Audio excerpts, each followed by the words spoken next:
வாழ்த்தி விடைபெற்று சென்றிருக்கிற மாநிலங்களவை உறுப்பினர், மக்கள் நீதி மய்யத்தின் தலைவர் அண்ணன் கமல்ஹாசன் அவர்களுக்கும், தமிழ்நாடு பாடநூல் நிறுவனத்தின் தலைவர் அண்ணன் லியோனி அவர்களுக்கும், ஓய்வு பெற்ற காவல்துறை அதிகாரி வனிதா அவர்களுக்கும், திரைப்பட இயக்குனர் லட்சுமி ராமகிருஷ்ணன் அவர்களுக்கும், கவியரங்கில் பங்கேற்று வாழ்த்தி விடைபெற்று சென்றிருக்கிற இயக்குனர் திலகம் கே பாக்கியராஜ் அவர்களுக்கும், வெற்றி கவிஞர் விவேகா, கவிஞர் பெருமக்கள் ஆண்டாள் பிரியதர்சினி, இளையக்கம்பன், தஞ்சை இனியன், அருண் பாரதி, லாவரதன், புனித ஜோதி ஆகியோருக்கும் என்னுடைய நெஞ்சார்ந்த நன்றியை உரித்தாக்குகிறேன். இந்த நிகழ்வை முன்னின்று ஒருங்கிணைத்திருக்கிற தம்பி வன்னியரசு, ஏசி பாவரசு, கூகா பாவலன், தகடூர் தமிழ்ச்செல்வன், இளம் சேக்குவேரா, பாலசிங்கம், சென்னை மாவட்ட செயலாளர்கள் சாரநாத், வேலுமணி, சேத்துப்பட்டு இளங்கோ, கரிகால் வளவன், சைதை ஜேக்கப், வழக்குரைஞர் அப்புன், வழக்குரைஞர் இளையா, சவுந்தர், உஷாராணி, இளங்கோவன், தேவை ஞான முதல்வன் மற்றும் செங்கல்பட்டு, காஞ்சிபுரம், திருவள்ளூர் ஆகிய மாவட்டங்களை சார்ந்த மாவட்ட செயலாளர்கள், தமிழகம் தழுவிய அளவில் வருகை தந்திருக்கிற மாவட்ட பொறுப்பாளர்கள், மாநில பொறுப்பாளர்கள், கட்சியின் சட்டமன்ற உறுப்பினர்கள், பொதுச் செயலாளர் தோழர் சிந்தனை செல்வன், எஸ் பாலாஜி, ஆலூர் ஷானவாஸ், பனையூர் பாபு உள்ளிட்ட அனைவருக்கும் என்னுடைய நெஞ்சார்ந்த நன்றியை தெரிவித்துக் கொள்கிறேன். நம்மோடு எப்போதும் உடனிருக்கும் அண்ணன் திராவிட முன்னேற்ற கழகத்தின் வர்த்தகரணி செயலாளர் கவிஞர் காசுமுத்து மாணிக்கம் அவர்களுக்கும், வருகை தந்து வாழ்த்தி விடைபெற்று சென்ற மாண்புமிகு அமைச்சர் அண்ணன் சேகர்பாபு அவர்களுக்கும் எனது நெஞ்சார்ந்த நன்றியை உரித்தாக்குகிறேன். நிறைய பேச எண்ணி இருந்தேன், நேரமில்லை. இந்த நிகழ்வை தள்ளி வைக்க வேண்டும் என்று ஒரு வாரத்திற்கு முன்பே வன்னியரசு அவர்களிடத்திலே சொல்லியிருந்தேன். சின்னம்மாவின் உடல் நலம் மிகவும் கவலைக்கிடமாக இருக்கிறது. என்னை ஆளாக்கியதில் அவருடைய பங்கும் குறிப்பிடத்தக்கதாகும். அவர் என்னை பார்க்கிற போதெல்லாம் தலையை தடவி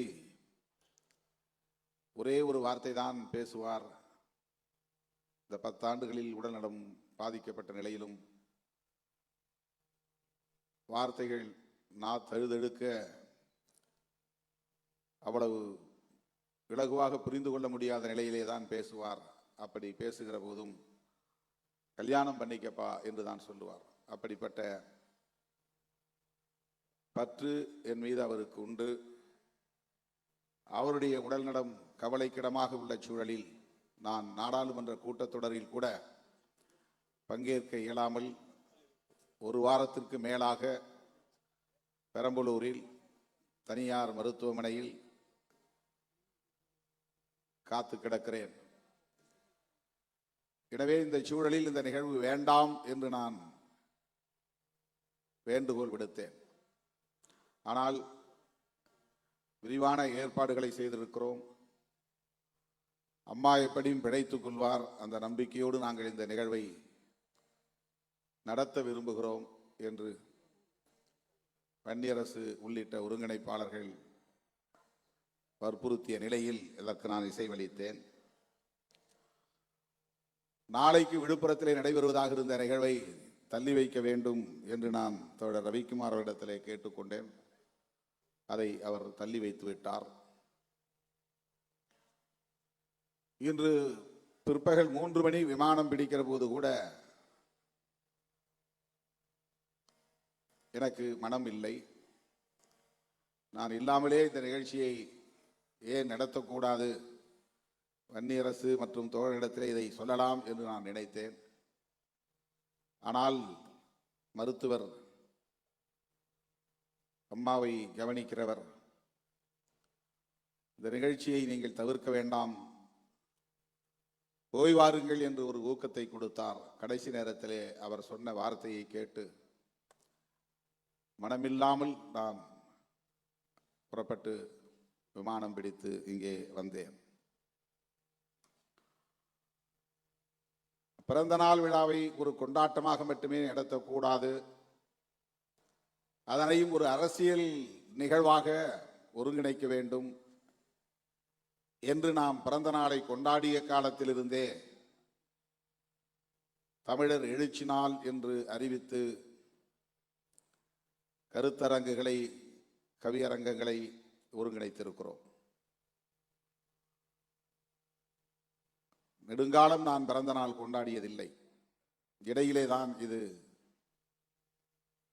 தோழர்களின் ஆர்வத்தால் உருவானது.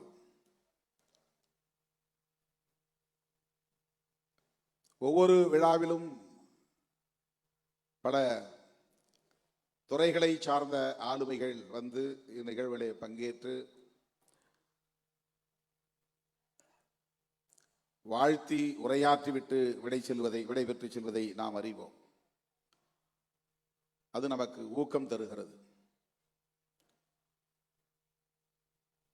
சோர்வின்றி உழைக்கிற உணர்வை தருகிறது.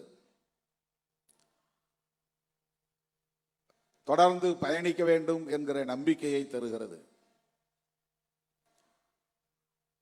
இன்றைய நிகழ்வில் பங்கேற்று உரையாற்றிய ஒவ்வொருவரும் இந்த இயக்கம் குறித்து ஆற்றிய உரை தமிழகத்தில் தவிர்க்க முடியாத ஒரு சக்தி விடுதலை சிறுத்தைகள் கட்சி என்பதை உறுதிப்படுத்தியது. தமிழகத்தின் எதிர்காலம் விடுதலை சிறுத்தைகள் கட்சி என்பதையும் உறுதிப்படுத்தியது.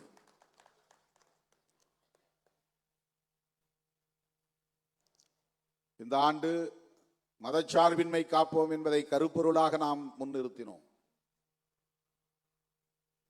அதனை மையப்படுத்திய பலரும் இங்கே உரையாற்றியதை நாம் பார்த்தோம்.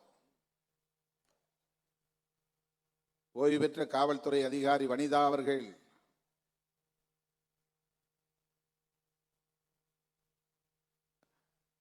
எவ்வளவு ஆழமான கருத்துக்களை மிக இலகுவாக இங்கே எடுத்துரைத்தார் என்பதை நாம் பார்த்தோம். காவல்துறையின் ஒடுக்குமுறைகளை மீறி வெகுண்டெழுந்த இயக்கம் விடுதலை சிறுத்தைகள் கட்சி. அவர் இயக்கம் தொடங்கிய காலத்தில் நான் காவல்துறையில் பணி செய்ய தொடங்கிய காலம், அவர் கடந்து வந்த பாதையை நான் திரும்பி பார்க்கிறேன். நானே அவருக்கு பல இடையூறுகளை காவல்துறையை சார்ந்தவர் என்கிற முறையிலே செய்திருக்கிறேன். அதையெல்லாம் தாண்டி தாக்கு பிடித்து தமிழகத்தில் இன்றைக்கு அனைத்து தரப்பாராலும் ஏற்றுக்கொள்ளக்கூடிய ஒரு ஆளுமையாக திருமாவளவன் நிமிர்ந்திருப்பதை நான் எண்ணி வியந்து பாராட்டுகிறேன் என்று இங்கே ஒரு ஒப்புதல் வாக்குமூலம் போல் உரையாற்றினார். அண்ணன் லியோனி அவர்களுடைய உரை, கவிஞர்கள் இங்கே படித்த கவிதைகள், ஊடகவியலாளர்கள் நம்மிடையே எடுத்து வைத்த கருத்துக்கள், இவை முகத்துக்காக பேசியதல்ல, மேடைக்காக பேசியதல்ல, ஏதோ ஒரு உள்நோக்கத்திற்காக பேசியதல்ல. மனம் திறந்து பேசினார்கள், மனமாற பேசினார்கள். இதுதான் நம்மை பற்றிய மதிப்பீடு. எந்த தளத்தை தொட்டாலும் அங்கே சிறுத்தைகளின் பங்களிப்பு மகத்தானது. கருத்தியல் தளத்தில் இந்த இயக்கம் ஆற்றியிருக்கிற பங்களிப்பு மகத்தானது. தமிழ்நாட்டு அரசியலில் பல முன்னெடுப்புகளை எடுத்திருக்கிற ஒரு இயக்கம் விடுதலை சிறுத்தைகள் கட்சி. இப்படி இங்கே பங்கேற்ற ஒவ்வொருவரும் உளமாற கருத்துக்களை எடுத்துரைத்திருக்கிறார்கள். இது நமக்கு மேலும் தீவிரமாக செயல்பட வேண்டும், மக்களின் நம்பிக்கைக்கு பாத்திரமாக செயல்பட வேண்டும், இவர்களின் எதிர்பார்ப்புகளை நிறைவேற்றக்கூடிய வகையில் செயல்பட வேண்டும் என்கிற உணர்வை தந்திருக்கிறது. அண்ணன் அறிவுமதி அவர்களும் நம்மோடு நெடுநேரமாக காத்திருக்கிறார். எழுச்சி தமிழர் என்று யார் பெயர் சூட்டியது, எவ்வளவு பொருத்தமான பெயர் என்று வனிதா அவர்கள் பேசிய போது அண்ணன் அவர்கள்தான் இந்த பெயரை சூட்டினார் என்று சொன்னதும் இந்த அரங்கமே அதிர்ந்தது. கைகொலிகளால் அரங்கம் நிறைந்தது. தோழர்களே, வெறும் அடைமொழிகளுக்காக நாம் இந்த களத்தில் நிற்கவில்லை, பாராட்டுகளுக்காக இப்படி விழாவை நாம் நடத்தவில்லை. இந்த மண்ணில் ஒரு மகத்தான மாற்றத்தை உருவாக்க வேண்டும், விளிம்பு நிலை மக்களின் விடுதலையை வென்றெடுக்க வேண்டும், பிற்போக்கு சக்திகளின் ஆக்கிரமிப்பில் இருந்து சமூகத்தை மீட்க வேண்டும் என்கிற அந்த பொறுப்புணர்வோடு தான் நாம் களத்தில் நிற்கிறோம். நமக்கு எதிரான அவதூறுகள், ஆதாரமில்லாத அவதூறுகள், இரட்டை இலை கெஞ்சியது, ஆனால் அதை நீங்கள் பொருட்படுத்தவில்லை. ஏனென்றால் உங்கள் உதிரத்தில் இரட்டைமலை ஓடுகிறது என்று கவிஞர் விவேகா சொன்னார். அதனுடைய பொருள், அதிமுக எடுத்த முயற்சிக்கு நாம் பணியவில்லை என்பதல்ல, உடன்படவில்லை என்பதல்ல பொருள், கொள்கை பிடிப்போடு இருக்கிறோம் என்பதுதான் அதனுடைய பொருள். ஒடுக்கப்பட்டவர்களின் தலைநிமிர்வுக்காக இந்த களத்தில் நிற்கிறோம் என்பதுதான் பொருள். அண்மையிலே தூய்மை பணியாளர்கள் பிரச்சனை. தூய்மை பணியாளர்கள் என்றால் அவர்கள் தலித்துகள், தலித்துகள் என்றால் அங்கே சிறுத்தைகள். ஏன் திருமாவளவன் இந்த அரசை எதிர்த்து போராடவில்லை? இப்படி விமர்சனங்களை கொண்டு போகிறார்கள். மூன்றாவது நான்காவது நாளே தோழர் சிந்தனை செல்வன் அங்கே போனார். 5வது நாள் அக்கா நினைவு நாளை முடித்துக் கொண்டு நள்ளிரவில் நான் அங்கு போய் சேர்ந்தேன். 1 மணி நேரம் அவர்களோடு இருந்தேன். அதற்கு அடுத்து 6வது நாள் முதலமைச்சரை சந்தித்து இந்த பிரச்சனையை எடுத்து பேசினேன். 13ஆம் தேதி வரையில் தொடர்ந்து அமைச்சர்களோடும் பேசினேன், போராட்ட குழுவை சார்ந்த தோழர்களோடும் பேசினேன், ஒவ்வொரு நாளும் பேசினேன், மருத்துவமனையில் இருந்து கொண்டே பேசினேன். அவர்களை பணி நிரந்தரம் செய்ய வேண்டும் என்று நாம் அவர்களின் குரலோடு இணைந்து சொன்னாலும் கூட ஒரு உண்மையை நாம் புரிந்து கொள்ள வேண்டும். நம்முடைய கோணத்தில் இருந்து அந்த பிரச்சனையை அணுக வேண்டும். புரட்சியாளர் அம்பேத்கரின் பார்வையில் இருந்து இந்த பிரச்சனையை நாம் அணுக வேண்டும். இவர்கள் குப்பை பொறுக்குகிறவர்கள், சொல்ல போனால் தூய்மை பணியாளர்கள் என்கிற சொல்லுக்கு இன்னொரு பொருள் குப்பை பொறுக்குகிறவர்கள், குப்பையை அள்ளுகிறவர்கள் என்றுதான் பொருள். குப்பையை அள்ளுகிறவர்களை பணி நிரந்தரம் செய்து அந்த தொழிலையே நீங்கள் செய்து கொண்டிருங்கள் என்று சொல்லுவது எந்த வகையிலும் ஏற்புடையதல்ல.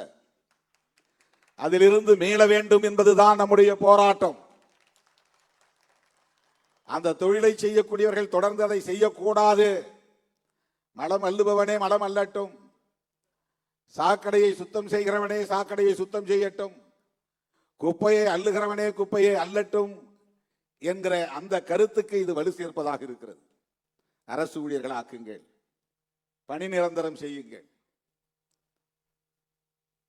ஒரு அம்பேத்கரின் மாணவனாக இருந்து, பெரியாரின் பிள்ளையாக இருந்து இதை நாம் வலுவாக சொல்ல முடியாது. குப்பை அள்ளுகிற தொழிலை குப்பை அள்ளுகிறவர்களே செய்ய வேண்டும், அரசு பணியாளர்களாக அவர்களை மாற்ற வேண்டும் என்கிற அந்த கோரிக்கையில் நமக்கு மாற்று கருத்து இருக்கிறது. சொல்ல போனால் அதை எதிர்த்துதான் நாம் பேச வேண்டும். தலித்துகள் செய்கிறார்கள், அவர்களுக்கு பணி நிரந்தரம் செய். நாங்கள் தலித் இயக்கம், இதற்கு பெயர் கன்வென்ஷனல் திங்கிங். காலம் காலமாக இருக்கிற மரபு சார்ந்த சிந்தனை இது, அடிமை சார்ந்த சிந்தனை இது. வெட்டியான் தொழிலை செய்கிறவனை வெட்டியான் தொழிலாக அரசு ஊழியர்களாக ஆக்கு என்று சொன்னால் எப்படி அதை ஏற்றுக்கொள்ள முடியும்? அந்த தொழிலை ஒழிக்க வேண்டும்.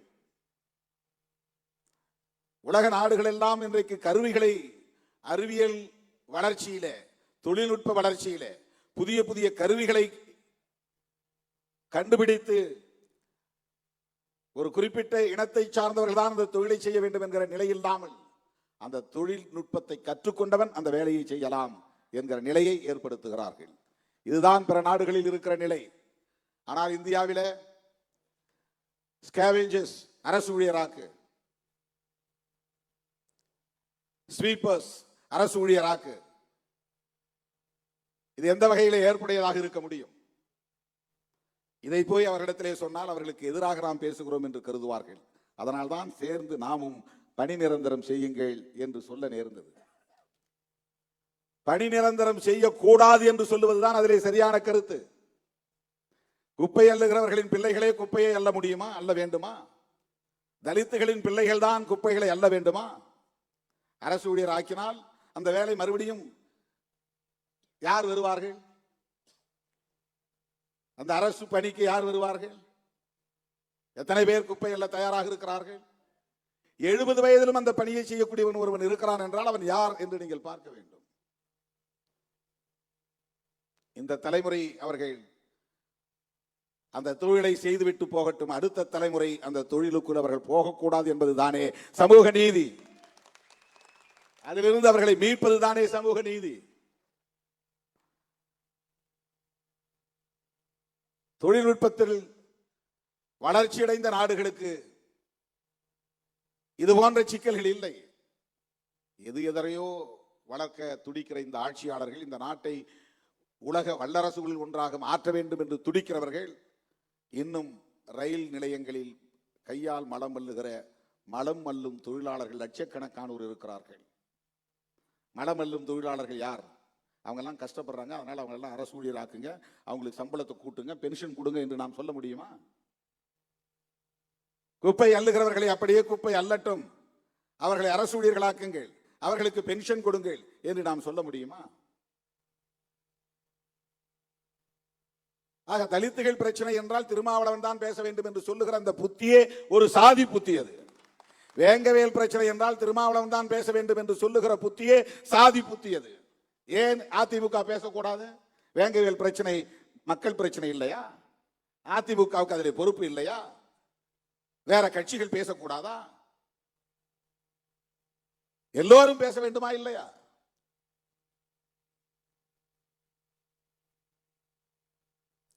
திமுகவுக்கு அதிலே பொறுப்பு இருக்கிறது, கம்யூனிஸ்ட் கட்சிகளுக்கு இருப்பதை போல ஒவ்வொரு கட்சிக்கும் அதிலே பொறுப்பு இருக்கிறது. ஆனால் அதிமுக நம்மை பார்த்து இந்த கேள்வியை கேட்பதால் ஏன் அதிமுகவுக்கு அந்த பொறுப்பு இல்லை என்று நாம் கேட்கிறோம். இந்த பிரச்சனை 13 நாள் போராட்டம் நடந்தது. முதலிலே போனது விடுதலை சிறுத்தைகள் தான். முதலிலே போன தலைவன், ஒரு கட்சியின் தலைவன் திருமாவளவன் தான். அதுக்கப்புறம் தான் எல்லாம் உள்ள வராங்க. யார் யாரோ வருகிறார்கள். அந்த பிரச்சனை பற்றி எதுவுமே தெரியாதவர்கள் வருகிறார்கள். ஒன்று திருமாவளவனை சாட வேண்டும், அல்லது திருமாவளவன் இடம்பெற்று இருக்கிற கூட்டணியை சாட வேண்டும். அதுதான் அவர்களின் நோக்கம். அவர்களுக்கு நீதி கிடைக்க வேண்டும் என்பதல்ல.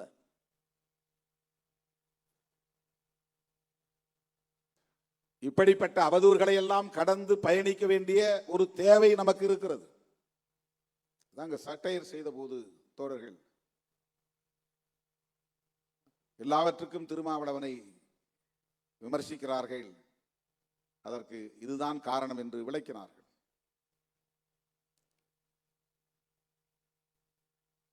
நாம் கவனமாக இருக்க வேண்டும். இந்த அம்மா பேசும்போது சொன்னாங்க, இந்த கூட்டம் ஒரு அறிவு சார்ந்த கூட்டம் என்று சொன்னார். இங்கே இருக்கிற ஒவ்வொருவரும் கொள்கை புரிதலோடு இருக்கிறீர்கள் என்று சொன்னார்கள். அதுதான் நமக்கு கிடைத்திருக்கிற பெருமை. அவங்க எந்த கட்சியை சார்ந்தவர்கள் இல்லை. சொல்ல போனால் முதல் மேடை என்று சொன்னார்.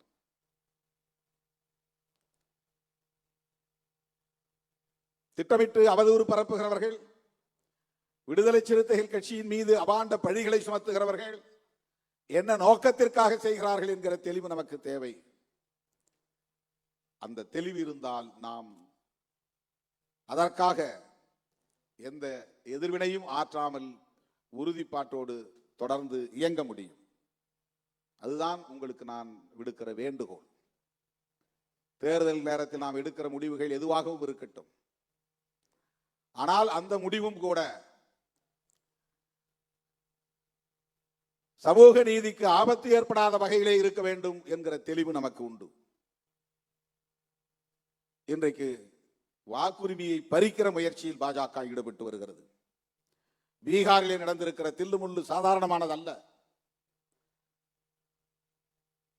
பிறப்பு சான்றிதழ் கேட்கிறார்கள். வாக்காளராக ஒருவன் தன்னை உறுதிப்படுத்திக் கொள்ள வேண்டுமானால், ஓட்டர் என்பதை பதிவு செய்ய வேண்டுமானால், உன்னுடைய பெற்றோருடைய பிறப்பு சான்றிதழ், பர்த் சர்டிபிகேட்.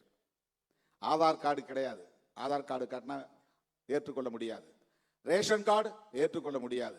ஏற்கனவே இருக்கிற ஓட்டர் லிஸ்ட்ல என் பேர் இருக்கு, ஏற்றுக்கொள்ள முடியாது. வேற என்ன ஆதாரம் தேவை? பர்த் சர்டிபிகேட் வேணும். சொத்து வரி கட்டினதற்கான சான்று வேணும். நீ இந்த நாட்டின் குடிமகன் தானா என்பதை உறுதிப்படுத்துவதற்கு இதையெல்லாம் கேட்கிறார்கள். என்ஆர்சியிலே இது கேட்கப்படுகிறது. அதுதான் அங்கே இருக்கிற கிரைட்டீரியா. இப்படி 65 லட்சம் பேரை பீகாருடைய வாக்காளர் பட்டியலில் இருந்து நீக்கிவிட்டு அவர்களுக்கு வேண்டியவர்களை சேர்த்து இருக்கிறார்கள். அதற்கு எந்த ஆதாரமும் தேவையில்லை. இது எவ்வளவு பெரிய ஆபத்து! எப்படி இவர்களிடமிருந்து இந்த நாட்டை நாம் காப்பாற்றப் போகிறோம்? இந்த நாடாளுமன்ற ஜனநாயகத்தை பயன்படுத்தி வாக்குகளை திருடுகிற கும்பல், வாக்கு திருட்டு கும்பல், அவர்களை பற்றி இங்கு யாரும் விமர்சிப்பதில்லை. திருமாவளவன் என்ன செய்யறான்? 2 சீட்டுக்காக போய் அங்க நிற்கிறான். அது எங்க விருப்பம், நாங்கள் முடிவு செய்கிறோம். எத்தனை இடங்கள் தேவை என்பதை நாங்கள் முடிவு செய்கிறோம். நீ யார், எந்த கூட்டணியிலே இடம்பெற வேண்டும் என்பதை நாங்கள் முடிவு செய்கிறோம். எங்களை பற்றிய மதிப்பீடு எங்களுக்கு தெரியும். எங்களுடைய அரசியல் நகர்வுகளை நாங்கள் தான் தீர்மானிக்க முடியும். யாரோ உணர்ச்சி வயப்படுவதற்காக தீர்மானிக்க முடியாது.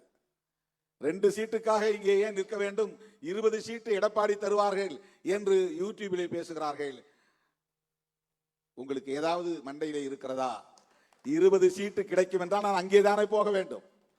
இடம்தான் முக்கியம், பதவிதான் முக்கியம், பவிசுதான் முக்கியம், பொருளாதாரம் தான் முக்கியம், அதிகாரம் அதுதான் முக்கியம் என்று நான் முடிவெடுப்பதாக இருந்தால் 2 வேணான்ட்டு 20க்கு போகணும். நான் ஏன் போகல? ஏன் போகவில்லை? யார் என்னை தடுப்பது? யார் என்னை கட்டாயப்படுத்துவது போகக்கூடாது என்று? அப்படி யாரும் செய்ய முடியாது. அதுதான் பிரச்சனை. யாராலும் வளைக்க முடியாது, யாராலும் விலை பேச முடியாது, யாராலும் மதிப்பீடு செய்யவும் முடியாது. அதுதான் பிரச்சனை. நீங்க நினைக்கிற சராசரி நபர்கள் அல்ல நாங்கள். திராவிட முன்னேற்ற கழகத்தோடும் இடதுசாரிகள் இயக்கங்களோடும் நாங்கள் இணைந்து பயணிப்பதற்கு ஒரு நோக்கம் இருக்கிறது. அந்த நோக்கம் வேறொன்றும் இல்லை. நாங்கள் அம்பேத்கரின் பிள்ளைகள், பெரியாரின் பிள்ளைகள் என்கிற அந்த வளர்ப்பு முறைதான், அந்த கருத்தியல் தான் காரணம், வேறொன்றும் இல்லை. அருமை தோழர்களே, பிறந்த நாள் செய்தியாக நான் சொல்ல விரும்புவது, இந்திய அரசியலையே மதசார்பு சக்திகள் ஒரு புறம், மதசார்பற்ற சக்திகள் இன்னொரு புறம் என்று நாம் கூர்மைப்படுத்த வேண்டியிருக்கிறது. இன்னும் கூர்மைப்படுத்த வேண்டியிருக்கிறது. வெறும் கட்சி கூட்டணி என்றல்ல, இது திமுக கூட்டணி, இது அதிமுக கூட்டணி என்றல்ல. இது மதசார்பு கூட்டணி, இது மதசார்பற்ற கூட்டணி. இதுதான் இந்தியா முழுவதும் இருக்கிற முக்கியமான அரசியல். அப்போதுதான் அவர்களை தனிமைப்படுத்த முடியும். எண்ணற்ற பல முரண்பாடுகள் இருக்கலாம், பிரச்சனைகள் இருக்கலாம். ஆனால் செக்யூலரிசம் என்கிற அந்த கோட்பாடு புரட்சியாளர் அம்பேத்கர் வகுத்தளித்த கோட்பாடு, பண்டிதர் ஜவஹர்லால் நேரு அவர்களால் ஏற்றுக்கொள்ளப்பட்டு அங்கீகரிக்கப்பட்ட கோட்பாடு, ஏன் புரட்சியாளர் அம்பேத்கர் அவர்களுக்கு நேர் முரணாக இருந்த காந்தியடிகளால் ஏற்றுக்கொள்ளப்பட்டு அங்கீகரிக்கப்பட்ட கோட்பாடு, அதிதீவிர இந்துத்துவ சக்திகளுக்கு துணையாக இருந்த பல தலைவர்கள், பட்டேல் உட்பட ஏற்றுக்கொள்ளப்பட்ட கோட்பாடு, இந்திரா காந்தி அம்மையார் அவர்களால் திருத்தம் கொண்டு வரப்பட்டு முகப்புறையிலே செக்குலர் என்கிற சொல் இணைக்கப்பட்ட நிலையிலே இந்திரா காந்தி அம்மையாரால் ஏற்றுக்கொள்ளப்பட்ட கோட்பாடு. ராஜீவ் காந்தி அவர்களாலும் இன்றைக்கு ராகுல் காந்தி அவர்களாலும் செக்குலரிசம் என்கிற கோட்பாடு இந்த தேசத்தின் முதன்மையான கோட்பாடு என்று ஏற்றுக்கொள்ளப்பட்டிருக்கிற ஒரு சூழலில் நாம் காங்கிரசும் இடம்பெறுகிற இந்தியா கூட்டணியில் இடம்பெறுகிறோம். இதுதான் நாம் எந்த அணியிலே இருக்கிறோம் என்பதற்கான காரணம். காங்கிரசோடு நமக்கு முரண்பாடுகள் இருக்கலாம். ஆனால் தேசத்தை பாதுகாப்பதற்கு புரட்சியாளர் அம்பேத்கர் முன்மொழிந்த மதச்சார்பின்மை என்கிற கோட்பாட்டில் இன்றைக்கு உறுதியாக நிற்கிற இயக்கம் காங்கிரஸ். எனவேதான் காங்கிரஸ் தலைமையில் இந்தியா கூட்டணியில் நாம் இடம்பெற்றிருக்கிறோம். மதச்சார்பின்மை காப்போம் என்பது வெறும் ஒரு நிகழ்வுக்கான அரசியல் முழக்கம் அல்ல. நாம் அடுத்தடுத்து எடுத்து செல்ல வேண்டிய களங்களை அமைப்பதற்கான முழக்கம் அது. அடுத்தடுத்து நாம் தேர்தல் அரசியல் களத்தில் மேற்கொள்ள வேண்டிய நகர்வுகளுக்கான ஒரு முழக்கம் அது. யாரும் நம்மை எப்படியும் விமர்சித்து விட்டு போகட்டும், நாம் பொருட்படுத்த தேவையில்லை. இந்த மதச்சார்பின்மை காப்போம் என்கிற கருத்தியலை இன்னும் வெகுவாக மக்களிடத்தில் கொண்டு போய் சேர்ப்போம். மதச்சார்பின்மை என்கிற கருத்தியலை சேர்ப்பதன் மூலம்தான் மதசார்பற்ற முற்போக்கு கூட்டணியின் வெற்றியை தமிழ்நாட்டிலே மேலும் நம்மால் உறுதிப்படுத்த முடியும். கண்ணுக்கெட்டிய தூரம் வரையில் இந்த கூட்டணிக்கு எதிரான ஒரு சக்தி இல்லை. அவர்கள் அவதூறு பரப்பி கூட்டணியை சிதைக்க பார்க்கிறார்கள். சிறுத்தைகள் ஒருபோதும் உணர்ச்சி வயப்படக்கூடாது. சமூக வலைத்தளங்களில் மனம் போல் எதையும் எழுதிவிடக்கூடாது. எம்ஜிஆர் அவர்களை பற்றியும் ஜெயலலிதா அம்மையார் அவர்களை பற்றியும் நான் தனிநபர் அடிப்படையிலே விமர்சிக்கவில்லை.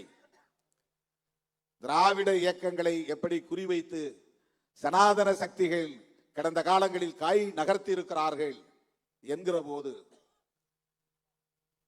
திமுகவுக்கும் அதிமுகவுக்கும் இடையிலான ஒரு வேறுபாட்டை நான் சொல்ல வேண்டிய ஒரு நிர்பந்தம். ஏனென்றால் திமுக கூட்டணியில் நாம் இருக்கிற சூழலில் நாம் ஏன் இங்கே இருக்கிறோம் என்பதை நியாயப்படுத்த வேண்டிய ஒரு தேவையும் நமக்கு இருக்கிறது. அதிமுக எம்ஜிஆர் காலத்திலும் ஜெயலலிதா அம்மையார் காலத்திலும் எடுத்த நிலைப்பாடுகள், கொண்டு வந்த சட்டங்கள், பிறகு மாற்றிக்கொண்ட நிலைப்பாடுகள், இவை எல்லாவற்றையும் கருத்தில் கொண்டுதான் அந்த இயக்கத்தில் சனாதன சக்திகளின் ஊடுருவல் இருந்தது என்று சொல்ல நான் துணிந்தேன். இது எல்லோரும் ஏற்கனவே சொன்ன விமர்சனம் தான், நான் ஒன்றும் புதிதாக சொல்லவில்லை. அண்ணாவையும் எம்ஜிஆரையும் ஜெயலலிதா அவர்களையும் பாஜகக்காரர்கள் எப்படியெல்லாம் விமர்சிக்கிறார்கள். ஆனால் அவர்கள் மீது இவர்களின் கோபம் திரும்பவில்லை. பலமுறை நான் எம்ஜிஆர் அவர்களை பாராட்டி இருக்கிறேன். புரட்சி தலைவர் என்கிற ஒற்றை சொல்லுக்கு ஒரே ஒரு திட்டம் சான்றாக இருக்கிறது. காலம் காலமாக இருந்த கர்ணம் முன்சிப் பதவியை தூக்கி எறிந்துவிட்டு வில்லேஜ் அட்மினிஸ்ட்ரேட்டிவ் ஆபீசர் என்கிற ஒரு திட்டத்தை கொண்டு வந்ததற்காகவே அவரை புரட்சி தலைவர் என்று சொல்லலாம் என்று நான் சொல்லி இருக்கிறேன். சமூக நீதிக்கான நிலைப்பாட்டின் போது அந்த 69 விழுக்காட்டை 9வது பட்டியலில் இணைப்பதற்கு ஜெயலலிதா அம்மையார் மேற்கொண்ட முயற்சி போதும் அவரை பாராட்டுவதற்கு என்று நான் பேசியிருக்கிறேன். தனிநபர் அடிப்படையிலே யாரையும் நாம் விமர்சித்ததில்லை. ஆனால் நமக்கு எதிரான அவதூறுகள் கடுமையாக முன்வைக்கப்பெற்றன. தோழர்கள் அதையும் நாம் எதிர்கொண்டாக வேண்டும் என்று எதிர்வினை ஆற்றிய போது உடனே நான் முகநூர் நேரலையில் சொன்னேன், அதிமுகவையோ எம்ஜிஆரையோ ஜெயலலிதா அவர்களை பற்றியோ நீங்கள் யாரும் கருத்து சொல்ல வேண்டாம், தேவைப்படுகிற நேரத்தில் நானே கருத்தை சொல்லுவேன் என்று சொன்னேன். அந்த நிலைப்பாட்டில் நான் மாறவில்லை. அவமதிக்கும் நோக்கம் இல்லை என்பதைத்தான் நான் சொன்னேன். அது அவமதிப்பல்ல, நடந்த வரலாற்றை சொல்லுகிறேன். அந்த அம்மாவே மேடையில் சட்டமன்றத்தில் சொன்னார், எல்லோரும் என்னை பார்ப்பன பெண்மணி என்கிறார்கள், ஆமாம் நான் பாப்பாத்திதான் என்று சொன்னார், கிளைம் செய்தார். நமக்கு பார்ப்பன சமூகத்தின் மீது எந்த வெறுப்பும் கிடையாது. எவ்வளவோ நண்பர்கள் பார்ப்பன சமூகத்தை சார்ந்த நண்பர்கள் இருக்கிறார்கள், நல்ல நண்பர்கள் இருக்கிறார்கள். இந்த மேடையிலே மைப்பா நாராயணன் வந்து ஆடை போர்த்தி வாழ்த்தி விட்டு போனார். தனிப்பட்ட முறையிலே யார் மீது நமக்கு எந்த காழ்ப்புணர்வும் கிடையாது. ஆனால் திராவிட இயக்க அரசியலை குறிவைத்து தாக்குகிறார்கள் என்றால் அது வெறும் திமுகவுக்கு எதிரானதல்ல, ஒடுக்கப்பட்ட மக்களின் அரசியலுக்கும் எதிரானது. அதை நினைவிலே வைத்துக் கொள்ளுங்கள். சமூக நீதி அரசியலுக்கு எதிரானது, நினைவிலே வைத்துக் கொள்ளுங்கள். திமுகவுக்கு எதிரான நகர்வுகளை திமுகவே எதிர்கொள்ளும், அது வேறு. ஆனால் திராவிட அரசியல், பெரியார் அரசியல் இங்கே சிதைக்கப்படுவேயானால் நாம் இங்கே அரசியல் செய்ய முடியாத நிலை ஏற்பட்டுவிடும். அரசியல் செய்ய முடியாத நிலை ஏற்பட்டுவிடும். பெரியார் அரசியல் என்பது அம்பேத்கர் அரசியலோடு இணைந்த ஒன்று, முரண்பட்ட ஒன்று அல்ல. பெரியார் அரசியலை விமர்சிக்கிறார்கள் என்றால் அம்பேத்கர் அரசியலை விமர்சிப்பதாகத்தான் பொருள். திராவிட இயக்க அரசியலை விமர்சிக்கிறார்கள் என்றால் விடுதலை சிறுத்தைகளின் அரசியலையும் விமர்சிக்கிறார்கள் என்றுதான் பொருள். ரெண்டு இயக்கமும் ஒன்றா என்றால் இல்லை, அது வேறு. அரசியல் இயக்கங்கள் கட்டமைப்பதிலே பல முரண்பாடுகள் இருக்கலாம், அதிகார பகிர்விலே முரண்பாடுகள் இருக்கலாம், பிரச்சனைகளை அணுகுவதிலே எடுக்கிற முடிவுகளிலே முரண்பாடுகள் இருக்கலாம். ஆனால் அடிப்படை கருத்தியல் என்பது சமூக நீதி சார்ந்த அரசியல். முதலில் தமிழக அரசியல் களத்தில் திராவிடம் என்கிற சொல்லை புழக்கத்திற்கு கொண்டு வந்தவர் பண்டிதர் அயோத்திதாசர், மறந்துவிடக் கூடாது. எனது அருமை தோழர்களே, நெருக்கடியான சூழலில், நேரங்கட்ட நேரத்தில், பேச முடியாத மனநிலையில் இந்த கருத்துக்களை எல்லாம் உங்களோடு பகிர்ந்து கொள்ளக்கூடிய ஒரு சூழல் அமைந்தது. என் மீது இவ்வளவு நம்பிக்கை வைத்து இவ்வளவு நேரம் காத்திருக்கிற என் உயிரின் உயிரான விடுதலை சிறுத்தைகள் அனைவருக்கும் என்னுடைய நெஞ்சார்ந்த நன்றியை கூறி, நம்முடைய அன்பு நண்பர் சந்தோஷ் அவர்களும் அவரோடு நண்பர்கள் பெரியார் ஆகியோர் 50 நிமிடம் ஒரு ஏவி தயாரித்திருக்கிறார்கள். அது இன்றைக்கு ஒளிபரப்ப முடியாது. ஒரு நாள் அதற்காக தனி அரங்கத்தை பிடித்து அந்த ஏவி, அதாவது ஆடியோ வீடியோ காட்சி காணொளி ஒளிபரப்பப்படும் என்பதை சொல்லி சந்தோஷ் அவர்கள் பொறுத்தருள வேண்டும் என்று கேட்டு, எனக்கு பிறந்த நாள் வாழ்த்துக்களை கூறியிருக்கிற உங்கள் அனைவருக்கும் என்னுடைய நெஞ்சார்ந்த நன்றியை கூறி முடிக்கிறேன். நன்றி, வணக்கம்.